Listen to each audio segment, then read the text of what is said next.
അങ്ങനെ 2025 നോട്ടിഫിക്കേഷൻ വന്ന അവസാനത്തെ പരീക്ഷയും കഴിഞ്ഞിരിക്കുകയാണ്. ഒരുപാട് മാറ്റങ്ങൾ ഉണ്ടായി, പാറ്റേണിൽ മാറ്റങ്ങൾ ഉണ്ടായി, എക്സാം ടഫായി, പുതിയ ടോപ്പിക്കുകളിൽ നിന്ന് ചോദ്യങ്ങൾ ചോദിച്ചു.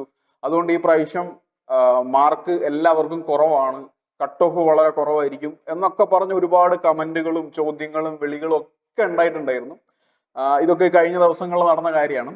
ഈ കഴിഞ്ഞ വർഷത്തിൽ നടന്ന 2025 നോട്ടിഫിക്കേഷൻ വന്നതിന് ശേഷം നടന്നിട്ടുള്ള പരീക്ഷകളിലൊക്കെ ഈ പറയുന്ന മാറ്റങ്ങൾ പ്രകടമായിട്ടുണ്ടായിരുന്നു. അപ്പം ഇന്നിപ്പോ നമ്മുടെ ചാനൽ, ഇന്നലെ ഇപ്പൊ നമ്മുടെ ചാനലിൽ ഡെന്നി സാർ ഒരു വീഡിയോ ഇട്ടിട്ടുണ്ടായിരുന്നു, കട്ട് ഓഫ് എത്ര വരാം എന്ന് പറഞ്ഞിട്ട്. അപ്പൊ ഈ പറഞ്ഞ കാര്യങ്ങളൊന്നും അത്ര കാര്യമായ കാര്യമല്ല എന്നാണ് ആ കട്ട് ഓഫ് അനാലിസിസിൽ നിന്ന് നമുക്ക് മനസ്സിലാക്കാൻ പറ്റുന്നത്.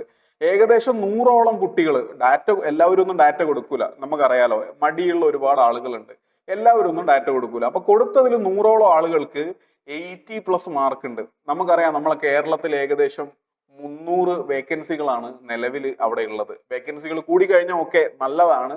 ഇപ്പൊ പരീക്ഷ എഴുതിയ കുട്ടികൾക്ക്, SSC GD എഴുതിയ കുട്ടികൾക്ക് വളരെ നല്ലതാണ്. പക്ഷേ നിലവിലത്തെ സാഹചര്യത്തിൽ നിങ്ങൾ മനസ്സിലാക്കേണ്ടത്, എക്സാം അത്ര ബുദ്ധിമുട്ടൊന്നും ആയിരുന്നില്ല. എക്സാം ബുദ്ധിമുട്ടായിരുന്നെങ്കിൽ എങ്ങനെയാണ് ഇത്രയും ആളുകൾക്ക് 80+ മാർക്ക് സ്കോർ ചെയ്യാൻ വേണ്ടി സാധിച്ചത്? ഇവരൊക്കെ ലിസ്റ്റിലേക്ക് വരുമോ? ഇല്ല. അവിടെ കുറെ മാറ്റങ്ങൾ ഉണ്ടാവും. അവിടെ റിസർവേഷനുമായി ബന്ധപ്പെട്ട കാര്യങ്ങൾ ഉണ്ടാവും, അതുപോലെ ആൺകുട്ടി പെൺകുട്ടി വ്യത്യാസങ്ങളൊക്കെ ഉണ്ടാവും. ഇതിൽ കൂടുതൽ ചിലപ്പോൾ പെൺകുട്ടികളൊക്കെ ആയിരിക്കും. എന്നാൽ പോലും നമ്മൾ മനസ്സിലാക്കേണ്ടത് എക്സാം അത്ര ടഫൊന്നും ആയിരുന്നില്ല. എന്തുകൊണ്ട് നമ്മൾക്ക് ടഫായി? നിങ്ങൾ ചിന്തിക്കേണ്ട കാര്യമാണ്. നിങ്ങൾ തുടങ്ങിയതിന്റെ പ്രശ്നമായിരിക്കാം, നിങ്ങൾ പഠിച്ചതിന്റെ പ്രശ്നമായിരിക്കാം, നിങ്ങളെ പഠിച്ചു തുടങ്ങിയ സമയത്തിന്റെ പ്രശ്നമായിരിക്കാം. ഒരുപാട് കാരണങ്ങൾ അവിടെ ഉണ്ടാകാം. അത് കൃത്യമായി മനസ്സിലാക്കിയിട്ടുണ്ടാവണം. കാരണം അടുത്ത വർഷത്തെ എക്സാമിൽ നമുക്ക് വില്ലനായിട്ട് മറ്റൊരാളും കൂടെ വരുന്നുണ്ട്. അയാളെ പറ്റി പറയാനാണ് ഞാനിപ്പോൾ ഈ വീഡിയോ ചെയ്യുന്നത്. നിങ്ങൾ അടുത്ത വർഷം 2026 നോട്ടിഫിക്കേഷൻ വന്ന് 2027 തുടക്കത്തിൽ നടക്കാൻ പോകുന്ന അടുത്ത പരീക്ഷ എഴുതാൻ തയ്യാറെടുക്കുന്നുണ്ടെങ്കിൽ നിങ്ങൾക്ക് കൂട്ടിന് പുതിയൊരാളും കൂടെ ഉണ്ട്. അതാണ് സെക്ഷണൽ ടൈമർ. ഈ സെക്ഷണൽ ടൈമറിനെ പറ്റി പറയാൻ വേണ്ടി മാത്രമാണ് ഞാൻ ഇന്നത്തെ വീഡിയോ ചെയ്യുന്നത്. അപ്പോൾ ഇത്തവണ മാർക്ക് അത്യാവശ്യം കുറവായിരുന്നു, എന്നാൽ അടുത്ത തവണ പഠിക്കണം എന്നുള്ള ആളുകൾ തീർച്ചയായും ഈ വീഡിയോ മസ്റ്റായും കണ്ടിരിക്കണം. ഇനി എന്താണ് SSCയിൽ പൊതുവായി നടക്കുന്ന മാറ്റം എന്ന് മനസ്സിലാക്കാനും കൂടി നിങ്ങൾക്ക് എന്ത് ചെയ്യാം, ഈ വീഡിയോ കാണാം. ആദ്യമായിട്ട് SSC GD എഴുതാൻ പോകുന്ന ആളുകൾ, അങ്ങനെയുള്ള ആളുകൾ വീഡിയോ കാണുന്നുണ്ടെന്ന് ഞാൻ വിചാരിക്കുന്നത്. നിങ്ങൾ ഇത് വൃത്തിയായി കണ്ട് കാര്യങ്ങൾ മനസ്സിലാക്കണം. ഇനി നിങ്ങളെ സുഹൃത്തുക്കൾ ആരെങ്കിലും ഒക്കെയാണ് ഈ വീഡിയോ കാണേണ്ടത്, അവരാണ് ഇനി SSC GD എക്സാമിന് പ്രിപ്പയർ ചെയ്യാൻ പോകുന്നുണ്ടെങ്കിൽ തീർച്ചയായിട്ടും ഈ വീഡിയോ അവരിലേക്ക് എത്തിക്കുക എന്നുള്ളത് നിങ്ങളുടെ ഉത്തരവാദിത്തമാണ്. കഴിഞ്ഞ കാലഘട്ടങ്ങളിൽ വേറെ ഒരാളാണ് നിങ്ങൾക്ക് ദിശ അക്കാദമിന്റെ വീഡിയോ അയച്ചു തന്നിട്ടുള്ളത്. അത് കണ്ടാണ് നിങ്ങൾ ഭൂരിഭാഗം ആളുകളും പഠിച്ചിട്ടുള്ളത്. അപ്പോൾ പഠിച്ച് അങ്ങ് പോവുക എന്നുള്ളത് മാത്രമല്ല, ഈ വീഡിയോസ് ഒക്കെ മറ്റുള്ള പുതിയ കുട്ടികളിലേക്കും കൂടെ എത്തിക്കുക എന്നുള്ള ഒരു വലിയ ഉത്തരവാദിത്വം നിങ്ങളെ ഏൽപ്പിച്ചുകൊണ്ട് നമുക്ക് എന്താണ് സെക്ഷണൽ ടൈമർ എന്നുള്ളത് നോക്കാം. അതിന്റെ കൂടെ തന്നെ ഒരു കാര്യം കൂടെ ഞാൻ പെട്ടെന്നൊന്ന് പറഞ്ഞോട്ടെ. ഈ വരുന്ന വർഷത്തേക്കുള്ള നമ്മുടെ ബാച്ച് SSC GD, ദിശ അക്കാദമിയുടെ SSC GD batch already start ചെയ്തിട്ടുണ്ട്. നിലവിൽ ക്ലാസ്സുകൾ നടക്കുന്നുണ്ട്. നിങ്ങൾ ചിലപ്പം അറിഞ്ഞിട്ടുണ്ടാവും, നമ്മുടെ ഓറിയന്റേഷൻ സെഷനുകളൊക്കെ ആപ്പ് ക്ലാസ്സുകളായിട്ട് നടക്കുന്നുണ്ട്.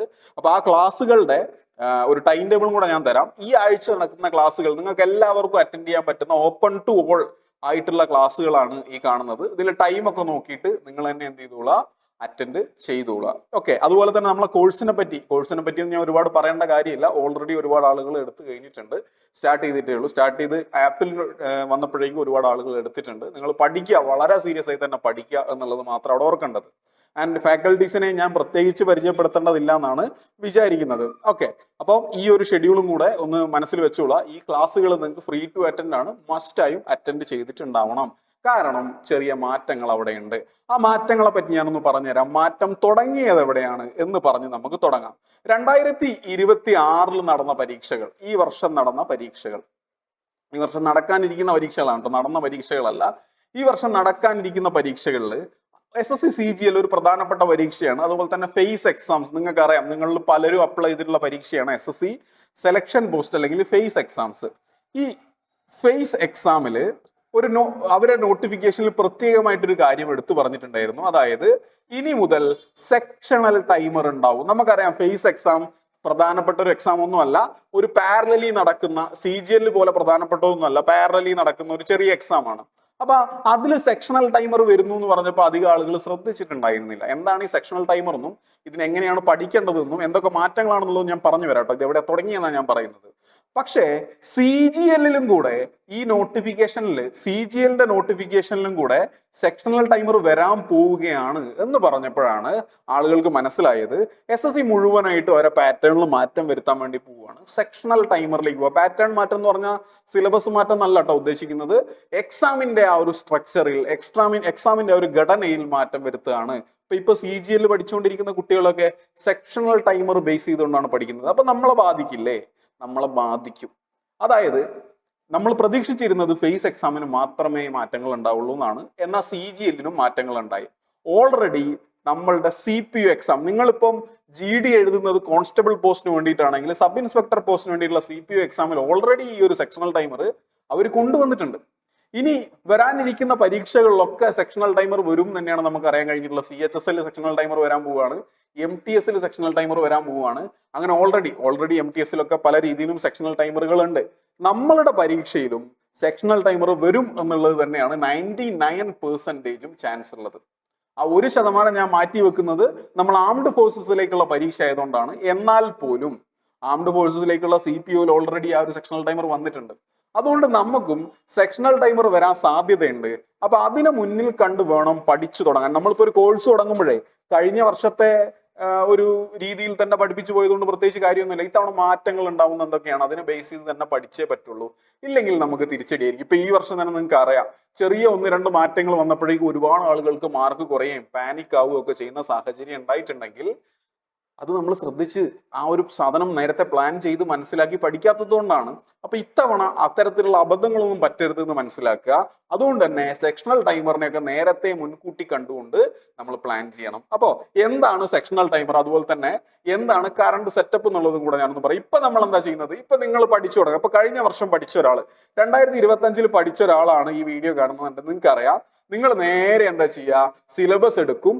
ആ സിലബസിന്റെ അകത്ത് റീസണിങ് മൊത്തം പഠിക്കും. കാരണം റീസണിങ് നമുക്ക് നല്ല മാർക്ക് തരും.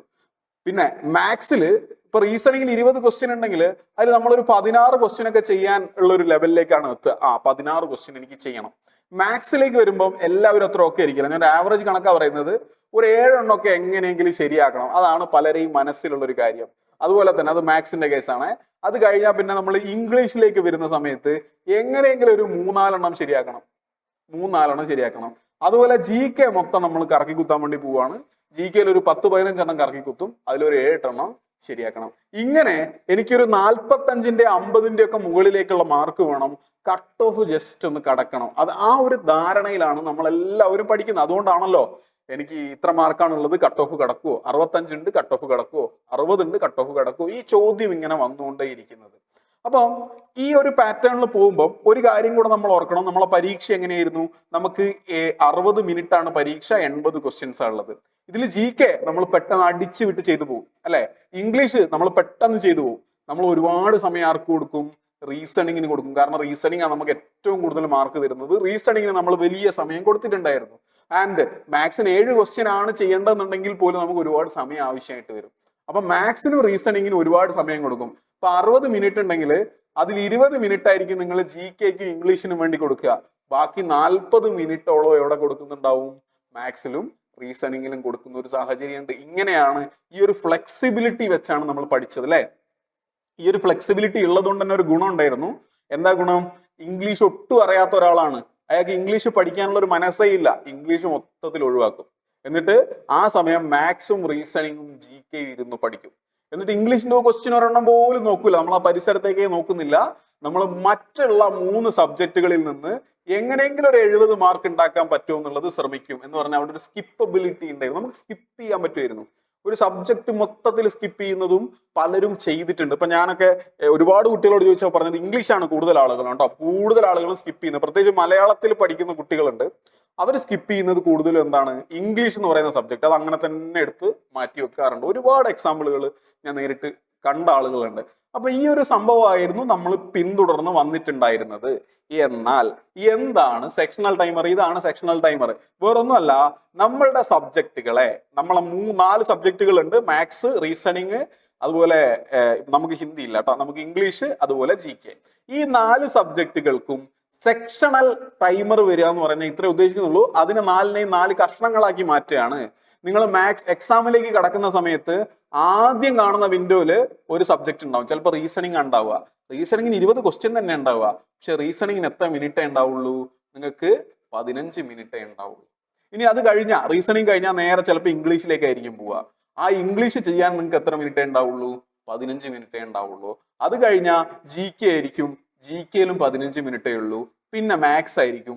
മാത്സിലും 15 മിനിറ്റേ ഉള്ളൂ. ഈ ഒരു രീതിയിലാണ് നമ്മളുടെ എക്സാം നടക്കാൻ പോകുന്നത്. ഇതിനെന്തെങ്കിലും കുഴപ്പമുണ്ടോ? നിങ്ങളൊന്ന് ആലോചിച്ച് നോക്കിയേ. ഇങ്ങനെ വരികയാണെങ്കിൽ എന്താ കുഴപ്പം?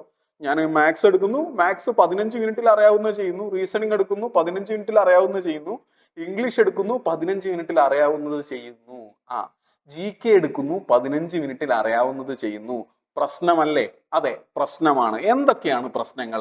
നമ്മൾ ഇതുവരെ ചെയ്തതും ഇനി വരാൻ പോകുന്ന പരീക്ഷയും തമ്മിലുള്ള വ്യത്യാസം എന്താണ്? ഏറ്റവും പ്രധാനപ്പെട്ട വ്യത്യാസം ഓട്ടോ ലോക്കാണ്. അതായത് നിങ്ങളിപ്പോ ഒരു ഷിഫ്റ്റിൽ ഒരു സെക്ഷൻ എഴുതിക്കൊണ്ടിരിക്കും. ഇംഗ്ലീഷ് പോട്ടെ, നിങ്ങൾ റീസണിങ് എഴുതിക്കൊണ്ടേ ഇരിക്കുകയാണ്. സമയം എത്രയായി?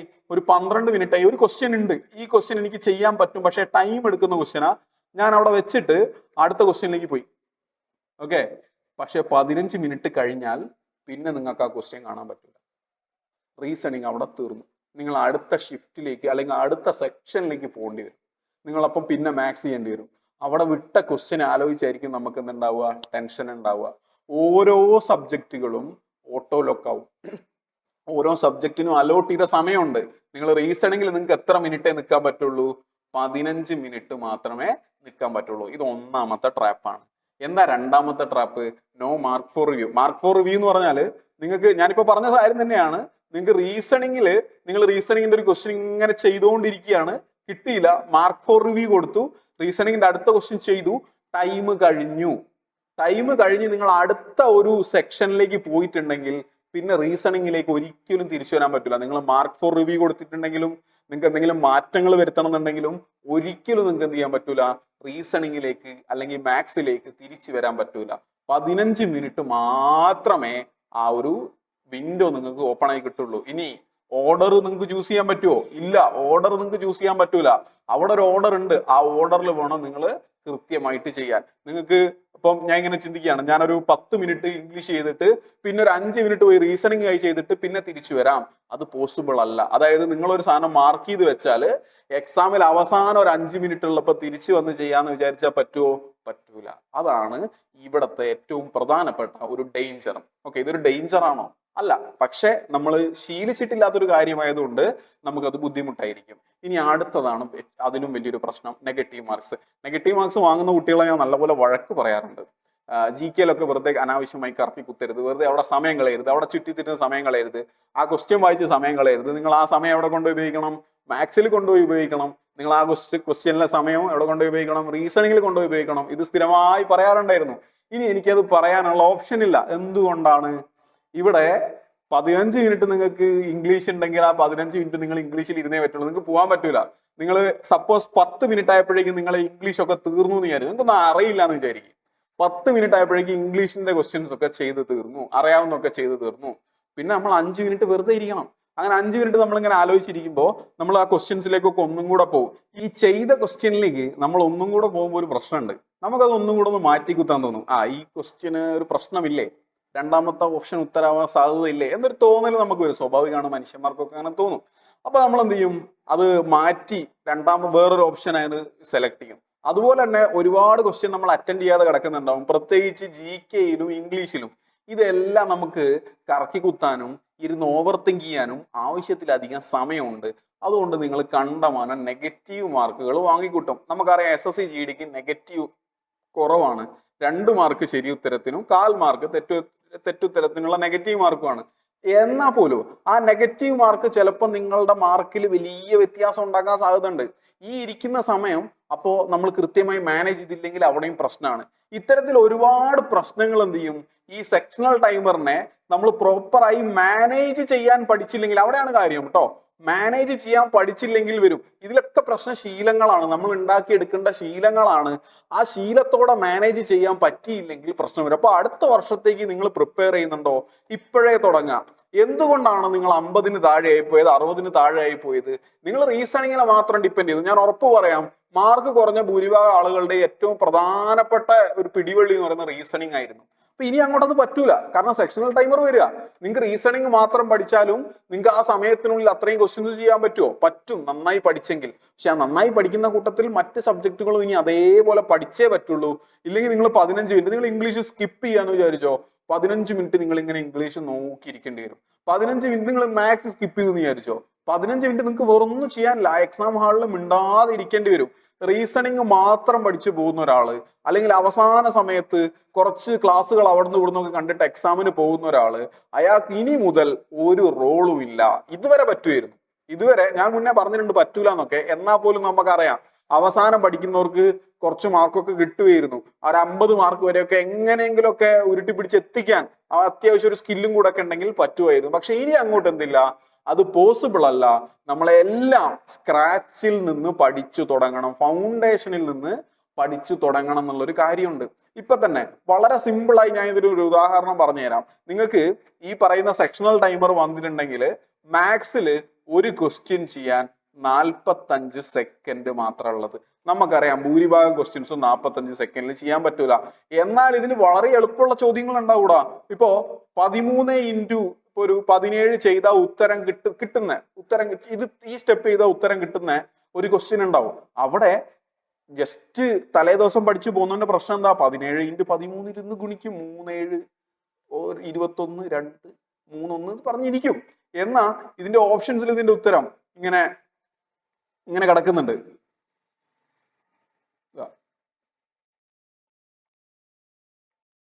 ഇങ്ങനെ ഓപ്ഷൻസ് കിടക്കുന്ന സമയത്ത് നമുക്കറിയാം നമ്മളെ സെക്ഷണൽ ടൈമറാണ്, നമുക്ക് സമയമില്ല, ഒരു ക്വസ്റ്റ്യൻ 45 സെക്കൻഡേ ഉള്ളൂ. ഈ ക്വസ്റ്റ്യന് കുറച്ച് സമയം സേവ് ചെയ്യണം തോന്നിക്കഴിഞ്ഞാൽ നമ്മൾ എന്ത് ചെയ്യും? ആ 3 ഇൻറ്റു 7 21 ഒന്നിൽ എൻഡ് ചെയ്യുന്ന ഒറ്റ ഉത്തരവേ ഉള്ളൂ, അത് ഇതാണ് എന്നുള്ള ശീലങ്ങൾ. ഇതൊക്കെ ഞാൻ മുന്നേ പറഞ്ഞിട്ടുള്ള കാര്യമാണ്. പക്ഷെ അവിടെ അത് എമർജൻസി ആയിരുന്നില്ല, അതുകൊണ്ട് നിങ്ങൾ ആരും മൈൻഡ് ചെയ്തിരുന്നില്ല. ഭൂരിഭാഗം ആളുകൾ മൈൻഡ് ചെയ്തിരുന്നില്ല കേട്ടോ. മൈൻഡ് ചെയ്ത ആളുകൾക്കാണ് ഒരു 80+ എന്ന് പറഞ്ഞ സ്കോറിലേക്ക് പോകാൻ പറ്റിയത്. അപ്പൊ ഇതൊന്നും മാത്സ് മാത്രം പഠിക്കാനുള്ള കാര്യങ്ങളല്ല നമ്മൾ പറയുന്നത്. എല്ലാ സബ്ജക്റ്റുകളിലും നമുക്ക് ഡെവലപ്മെന്റ് ആവശ്യമാണ്, മാറ്റം ആവശ്യമാണ്. പിന്നെ വേറൊരു കാര്യമുണ്ട്, ഇങ്ങനെ ഒരു സംഭവം വരുന്നതോടുകൂടി തമാശയ്ക്ക് വേണ്ടി പരീക്ഷ എഴുതുന്ന ആളുകൾക്ക് പ്രത്യേകിച്ച് റോൾ ഇല്ലാതെയാവും. വളരെ സീരിയസ് ആയി എനിക്ക് പഠിച്ചേ പറ്റുള്ളൂ, ഒരു 3-4 മാസം ഞാൻ എൻ്റെ ജീവിതത്തിൽ ഏറ്റവും പ്രധാനപ്പെട്ട പരീക്ഷയ്ക്ക് വേണ്ടി കഷ്ടപ്പെട്ട് പഠിക്കുന്നു തീരുമാനിക്കുന്നവനെ ഇനി മുന്നോട്ട് പോകാൻ പറ്റുള്ളൂ. എക്സാം ഒക്കെ ആവാനാവുമ്പോഴേക്കും എന്നാ ഒന്ന് പഠിച്ചു കളയാം. എനിക്കറിയാം മോക്ക് പോലും എഴുതാതെ കഴിഞ്ഞ വർഷത്തെ എക്സാം എഴുതി മാർക്ക് വാങ്ങിയ ആൾക്കാരുണ്ട്. ഇനി അങ്ങോട്ട് അത് നടക്കാൻ പോകുന്നില്ല. കംപ്ലീറ്റ്ലി സിസ്റ്റമാറ്റിക് ആയിട്ട് നേരത്തെ തുടങ്ങാൻ നിങ്ങൾ തയ്യാറാവുക എന്നുള്ളതാണ് ഇവിടുത്തെ കേസ്. ഇനി എങ്ങനെ പഠിക്കാം എന്നുള്ളതും കൂടെ നിങ്ങൾ മനസ്സിലാക്കണം കേട്ടോ. ഞാൻ സബ്ജക്ട് വൈസ് ആയിട്ട് തന്നെ പറഞ്ഞുതരാം നിങ്ങൾക്ക്. നിങ്ങൾ പഠിക്കുമ്പോൾ നിങ്ങൾ തീർച്ചയായിട്ടും റീസണിങ്ങിന് തന്നെ പ്രാധാന്യം കൊടുക്കണം. കാരണം ഏറ്റവും പെട്ടെന്ന് ചെയ്യാൻ പറ്റുന്ന റീസണിങ്ങാ. നിങ്ങൾക്ക് ഇപ്പം ഞാൻ പറഞ്ഞു 15 മിനിറ്റേ ഉള്ളൂ, 15 മിനിറ്റിൽ 20 ക്വസ്റ്റ്യൻ ചെയ്യണം എന്നുള്ളത്. ഇപ്പൊ നമുക്ക് 45 സെക്കൻഡ് ആണ് ഒരു ക്വസ്റ്റ്യൻ ഉള്ളത്. നമ്മൾ എല്ലാ ക്വസ്റ്റ്യനും എന്ത് ചെയ്യുന്നില്ല, 45 സെക്കൻഡ് വരെ വെയിറ്റ് ചെയ്യുന്നില്ല. പല ക്വസ്റ്റ്യനിലും നമ്മൾ ഒരു 15 സെക്കൻഡ് 20 സെക്കൻഡ് ഒക്കെ സേവ് ചെയ്യുന്നു. അങ്ങനെ ഒരു 10 ക്വസ്റ്റ്യൻ ചെയ്യാൻ പറ്റിയാൽ മതി. ബാക്കി അവിടെ സേവ് ചെയ്ത സമയം വെച്ച് മറ്റു ക്വസ്റ്റ്യൻസും കൂടെ ചെയ്യാൻ നമുക്ക് കൊണ്ട് പറ്റും. അത് എപ്പോൾ പറ്റും? 2 മാസത്തെ പ്രാക്ടീസിൽ പറ്റുമോ? ഇല്ല. അവിടെ നിങ്ങൾക്ക് ലോങ്ങർ പ്രാക്ടീസ് പീരീഡ്സ് വേണം. എൻ്റെ ഒരു സജഷൻ എന്ന് പറയുന്നത്, നിങ്ങളൊരു 6 മാസം അല്ലെങ്കിൽ 7 മാസം കണ്ടിന്യൂസ് ആയിട്ട് എന്ത് ചെയ്തിട്ടുണ്ടാവണം?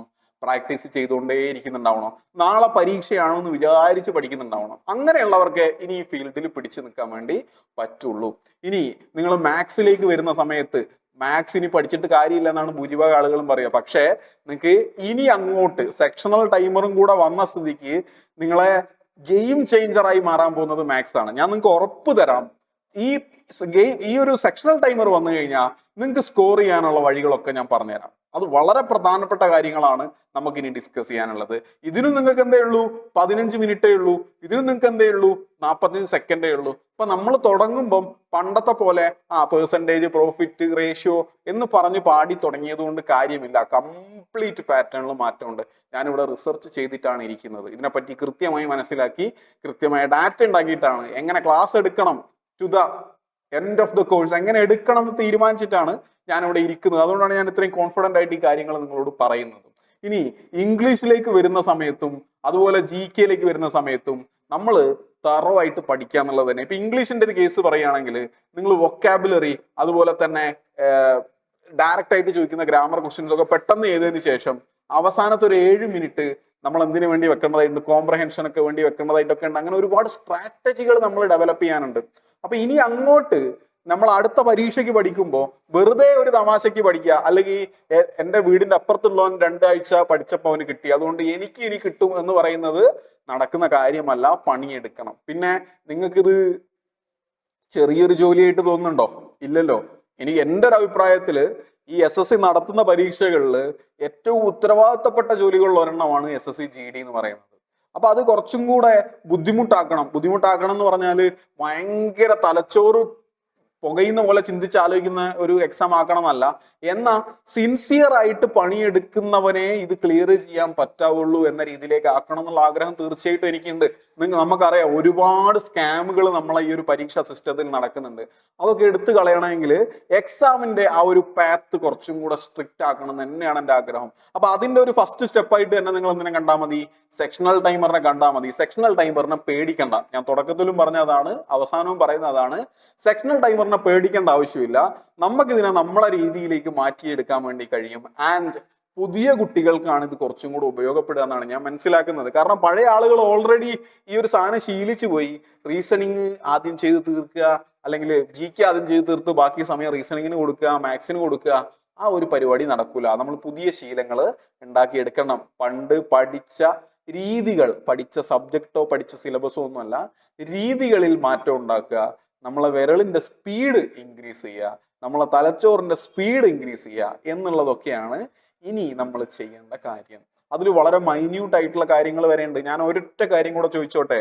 ഒരു റീസണിങ്ങിന്റെ എക്സാം നടക്കുന്ന സമയത്ത് നമ്മളോട് ഇപ്പൊ ഇങ്ങനെ പറയും,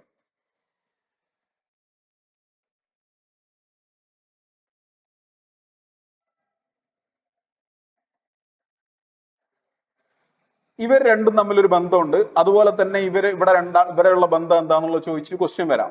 അവിടെ ഇതിന്റെ മുകളിൽ കുറെ സാധനങ്ങൾ ഇങ്ങനെ എഴുതി വെച്ചിട്ടുണ്ടാവും. ഇങ്ങനെ കുറെ കാര്യങ്ങൾ എഴുതി വെച്ചിട്ടുണ്ടാവും അല്ലെ? നിങ്ങൾ ഓർത്ത് നോക്കിയേ, താഴെ 2 സാധനങ്ങൾ കൊടുത്തിട്ടുണ്ട്, അതിൽ ഇതും മറ്റേതും തമ്മിലൊരു ബന്ധമുണ്ട്, ഇതും തമ്മിലൊരു ബന്ധമുണ്ട് എന്നൊക്കെ പറഞ്ഞിട്ട് എഴുതിയിട്ടുണ്ടാവും.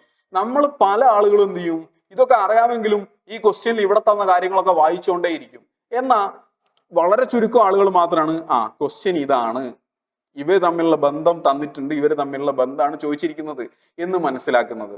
അപ്പൊ ഇതൊക്കെ വായിച്ച് നമ്മൾ കളയുന്ന സമയം തന്നെയാണ് നമ്മളെ നശിപ്പിക്കുന്നത് എന്ന് മനസ്സിലാക്കുക. സെക്ഷണൽ ടൈമറും കൂടെ വന്നു കഴിഞ്ഞാൽ അതിനൊന്നുള്ള സമയം ഉണ്ടാവില്ല. ഒരു ക്വസ്റ്റ്യൻ കാണുമ്പോൾ തന്നെ അത് വായിക്കാതെ, പ്രത്യേകിച്ച് റീസണിങ് ഒക്കെ, ഇതെന്താണ് ഉദ്ദേശിക്കുന്നത് എന്ന് മനസ്സിലാക്കാൻ പറ്റുന്ന നമ്പർ സീരീസ് ഉണ്ടാവും. നമ്പർ സീരീസിൽ ഇങ്ങനെ കുറെ നമ്പർ കൊടുത്തിട്ടുണ്ടാവും, 2, 6, 10 എന്നൊക്കെ പറഞ്ഞ് നമ്പർ കൊടുത്തിട്ടുണ്ടാവും. അടുത്ത ആരാന്നാ ചോദിക്കുക. അപ്പൊ അതിന്റെ മുകളിലത്തെ ആ ഡിസ്ക്രിപ്ഷൻ നമ്മൾ വായിച്ച് സമയം കളയേണ്ട ആവശ്യമില്ല. അതാണ് നമ്മൾ തിരിച്ചറിയേണ്ടത്. അപ്പൊ ഈ ഒരു ബോധ്യത്തോടെ, ഒരു പുതിയ മാറ്റത്തോടെ നമുക്ക് ഇനിയുള്ള SSC GD പരീക്ഷയ്ക്ക് വേണ്ടി പഠിച്ചേ മതിയാവുള്ളൂ. അങ്ങനെ പഠിക്കാൻ നിങ്ങൾ ആഗ്രഹിക്കുന്നുണ്ടെങ്കിൽ, അങ്ങനെയുള്ള ആളുകൾക്ക് വേണ്ടിയിട്ടാണ് ഞാൻ നേരത്തെ ഒരു സെഷൻ കാണിച്ചത്, ഈ ഒരു ടൈം ടേബിൾ കാണിച്ചത്. ഈ ടൈം ടേബിൾ ബേസ് ചെയ്തിട്ടുള്ള ക്ലാസ്സുകൾ നിങ്ങളൊന്ന് അറ്റൻഡ് ചെയ്ത് നോക്കുക. തീർച്ചയായിട്ടും നിങ്ങൾക്ക് ഒരു കോൺഫിഡൻസ് കിട്ടും. ആ കോൺഫിഡൻസിനെ ബേസ് ചെയ്തുകൊണ്ട് തന്നെ പഠിക്കുക. എന്തുകൊണ്ട് നേരത്തെ സ്റ്റാർട്ട് ചെയ്യുന്നു? നേരത്തെ സ്റ്റാർട്ട് ചെയ്ത 100ഓളം ആളുകളാണ് ഈ കഴിഞ്ഞ പരീക്ഷയിൽ 80+ മാർക്ക് സ്കോർ ചെയ്തിട്ടുള്ളത്. അപ്പൊ 80ൽ കൂടുതൽ മാർക്ക് സ്കോർ ചെയ്യുക എന്നുള്ളൊരു ലക്ഷ്യം ഉള്ള ആളുകൾ തീർച്ചയായിട്ടും നേരത്തെ തുടങ്ങിക്കോളാം. നിങ്ങൾ ജോലി ചെയ്യുന്ന ആൾക്കാരായിരിക്കും, ആ കൂട്ടത്തിലുണ്ട് ജോലി ചെയ്യുന്ന ആൾക്കാർ. അവര് സമയം കണ്ടെത്തിയാണ് പഠിച്ചത്. ഞാൻ ജോലി ചെയ്യുന്നുണ്ട്, എൻ്റെ ജീവിതം ബുദ്ധിമുട്ടിലാണ് എന്നൊക്കെ പറഞ്ഞ് നമ്മളെ തന്നെ കുറ്റപ്പെടുത്തി പഠിക്കാതിരുന്നു കഴിഞ്ഞാൽ നിങ്ങൾ ആ ഒരു ലെവലിൽ തന്നെ നിന്ന് പോവുകയുള്ളൂ. നിങ്ങൾ അവിടെ തന്നെ സ്റ്റക്കായി പോവുകയുള്ളൂ. നിങ്ങൾക്ക് അതിൽ നിന്ന് രക്ഷപ്പെടാൻ പറ്റൂല. നിങ്ങൾക്ക് രക്ഷപ്പെടണമെങ്കിൽ ഇപ്പൊ നിങ്ങൾ എത്ര കഷ്ടപ്പെടുന്നുണ്ടോ അതിനേക്കാൾ ഒരു പടി അധികം കഷ്ടപ്പെട്ട് തുടങ്ങിക്കോളുക. ഇപ്പൊ തുടങ്ങിയാൽ തീർച്ചയായും നിങ്ങൾക്ക് നല്ലൊരു ഭാവി വെയിറ്റ് ചെയ്യുന്നുണ്ട്. ഇത്രയും കാര്യങ്ങൾ ഞാൻ പറയുന്ന സമയത്തും സെക്ഷണൽ ടൈമറിനെ വളരെ സില്ലി ആയിട്ട് കണ്ട് ഒഴിവാക്കി കളയാനും പാടില്ല. നമ്മൾ ഈ സെക്ഷണൽ ടൈമറിൽ ഒരു പരീക്ഷ നേരെ പോയി എഴുതിയിട്ടുണ്ടെങ്കിൽ നമ്മൾ പെട്ടുപോകും. ശീലമില്ലാതെ പോയി എഴുതിയിട്ടുണ്ടെങ്കിൽ പെട്ടുപോകും. അതുകൊണ്ട് ഈ കാര്യങ്ങളൊക്കെ മനസ്സിൽ വെക്കുക. മനസ്സിൽ വെച്ചിട്ട് സെക്ഷണൽ ടൈമറിന് വേണ്ടി വെയിറ്റ് ചെയ്യുക. ആൻഡ് ഈ സെക്ഷണൽ ടൈമർ വരികയാണെങ്കിൽ അവിടെ ഒരു നല്ല കാര്യം കൂടെ നടക്കാൻ ചാൻസ് ഉണ്ട്. എന്താന്ന് വെച്ചാൽ കട്ട് ഓഫ് ഒക്കെ കുറച്ചും കൂടെ കുറയും. ഇതത്ര നല്ല കാര്യമൊന്നുമല്ല, കാരണം ആളുകൾക്ക് സ്കോർ ചെയ്യാനുള്ള അവസരം കുറയാണ്, ഓട്ടോമാറ്റിക്കായിട്ട് കട്ട് ഓഫ് കുറയും. എന്നാൽ ഈ PSC ഒക്കെ പഠിക്കുന്ന ആൾക്കാരില്ലേ, GK ഒക്കെ ഇരുന്ന് പഠിക്കുന്ന ആൾക്കാർ, മാത്സ് ഒക്കെ ബുദ്ധിമുട്ടുള്ള ആൾക്കാർ, റീസണിങ് ഒക്കെ ബുദ്ധിമുട്ടുള്ള ആൾക്കാർ, അവർക്കൊരു പോസിറ്റീവ് ന്യൂസും കൂടെയാണത്. അതുകൊണ്ട് നിങ്ങൾ ഇത് അവരോടൊന്നും ഷെയർ ചെയ്യാൻ നിൽക്കണ്ട എന്നാണ് എൻ്റെ ഒരു അഭിപ്രായം. കാരണം ഇതുവരെ SSCയിലേക്ക് ഇവരൊന്നും വരാണ്ടിരിക്കാനുള്ള കാരണം എന്താ? മാത്സ് ഉണ്ട് എന്നുള്ളതുകൊണ്ടാണ്. ഇപ്പൊ മാത്സ് എല്ലാവർക്കും ബുദ്ധിമുട്ടായി, പഠിക്കാത്തവൻ എല്ലാത്തിനും ഇനി എന്താ മാത്സ് പ്രശ്നമാണ്. അപ്പം നിങ്ങൾ അതേ ലെവലിലായിരിക്കും പുതിയതായിട്ട് വരുന്ന ഒരു PSC കാരനും. നിങ്ങൾക്കും 15 മിനിറ്റിൽ മാത്സ് ചെയ്യാൻ പറ്റൂല, റീസണിങ് ചെയ്യാൻ പറ്റൂല, അവർക്കും 15 മിനിറ്റിൽ മാത്സ് ചെയ്യാൻ പറ്റില്ല, റീസണിങ് ചെയ്യാൻ പറ്റൂല. പക്ഷേ അവർക്ക് GK അഡ്വാൻറ്റേജ് ഉണ്ട്. അപ്പൊ അവരോട് ഇത് പറയാൻ നിൽക്കണ്ട, നമ്മളെ ഇടയിൽ തന്നെ നിന്നോളുക, നമ്മൾ തന്നെ ഇതിനു വേണ്ടി പഠിക്കാൻ തയ്യാറാവുക. അപ്പൊ എന്തായാലും മുന്നോട്ടുള്ള ക്ലാസ്സുകളിലും മുന്നോട്ടുള്ള സെഷനുകളിലും മുന്നോട്ടുള്ള ലൈവുകളിലും ഒക്കെ നിങ്ങൾ ഉണ്ടാവുമെന്ന് പ്രതീക്ഷിച്ചുകൊണ്ട് ഞാൻ തൽക്കാലത്തേക്ക് നിർത്തുകയാണ്. വീണ്ടും കാണാം. വീണ്ടും കാണുമ്പോൾ സെക്ഷണൽ ടൈമറിനെ പൊളിച്ചുകൊണ്ട് എങ്ങനെ നമുക്ക് മാത്സ് പഠിക്കാം. ഞാനിപ്പോൾ ജനറൽ ആയിട്ടാണ് പറഞ്ഞത്, എന്നാൽ ഇനി നമ്മൾ അങ്ങോട്ട് മാത്സിനെ പറ്റിയായിരിക്കും ഡിസ്കസ് ചെയ്യുന്നുണ്ടാവുക. നിങ്ങൾക്ക് ഇതിനെപ്പറ്റി കൂടുതൽ അറിയണമെങ്കിൽ താഴെ നമ്പേഴ്സ് കൊടുത്തിട്ടുണ്ട്. ഈ കാണുന്ന നമ്പറുകളിലൊക്കെ നിങ്ങൾക്ക് കോൺടാക്ട് ചെയ്യാവുന്നതാണ് കേട്ടോ. ഇവിടെ നമ്പറിൽ കോൺടാക്ട് ചെയ്യാം, നമ്മളെ കമന്റ് ബോക്സിലുള്ള നമ്പറിൽ കോൺടാക്ട് ചെയ്യാം. ആൻഡ് നിങ്ങൾക്ക് നമ്മളെ അടുത്ത വർഷത്തേക്കുള്ള വാട്സപ്പ് ഗ്രൂപ്പിൽ ജോയിൻ ചെയ്യണമെന്നുണ്ടെങ്കിലും താഴെ കമന്റ് ബോക്സിൽ ഒരു ലിങ്ക് കൊടുത്തിട്ടുണ്ടാവും. ആ ലിങ്കിൽ നിങ്ങൾക്ക് ജോയിൻ ചെയ്യാവുന്നതാണ്. അപ്പൊ എന്തായാലും എല്ലാവർക്കും ഓൾ ദ ബെസ്റ്റ്. ഇപ്പോഴത്തെ റിസൾട്ട് കാത്തിരിക്കുന്ന, ഇപ്പൊ എക്സാം കഴിഞ്ഞ എല്ലാവർക്കും ഓൾ ദ ബെസ്റ്റ് പറയാണ്. അതിന്റെ കൂടെ തന്നെ അടുത്ത വർഷത്തേക്ക് പഠിക്കുന്ന ആളുകൾക്കും ഏറ്റവും നന്നായിട്ട് തന്നെ പെർഫോം ചെയ്യാൻ സാധിക്കട്ടെ എന്ന് ആശംസിച്ചുകൊണ്ട് തൽക്കാലത്തേക്ക് നമ്മൾ ആദ്യത്തെ സെഷൻ, ഈ വർഷത്തെ ഒഫീഷ്യൽ ആയിട്ടുള്ള ആദ്യത്തെ സെഷൻ നമുക്ക് വൈൻഡപ്പ് ചെയ്യാം.